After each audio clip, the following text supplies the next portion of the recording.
بصیر خان سوای جی زه ستا شکریه ادا کوم ته زموږ خواله رالي سجاد علي صاحب او د مسافر ته مې درخواست دی ماله موبایل راولېږي زموږ په ملیشیا کې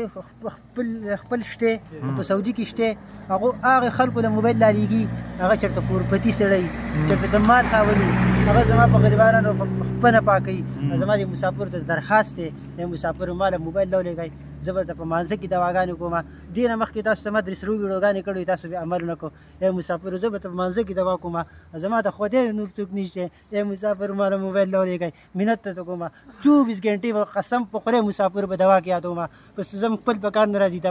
مسافر ستاسو ته پرېږدي زما په کار راځئ مسافر خدای ته وګورئ ماله موبایل راولېږئ 24 घंटे به په دوا کې یادوم زما پار ځای کې خپل دي هغو غټو خلکو خیال ساتي زه غریب صاحب ما غولو ډکه خپله پاکوي مسافر خدای ته وګورئ ماله موبایل راولېږئ ته موبایل څه کوې زه دا ویډیوګان جوړوم یو شی بل شی بس زما سره موبایل نشته بیخي مې لاس خالي دی مسافر خدای ته وګورئ ماله موبایل راولېږئ بس چې راولېږو دواګانې ورته کوم چې بصیر خان چې راولېږو انشاءالله ما به راوړی 100 روپۍ به زه درکم پکې ښه بس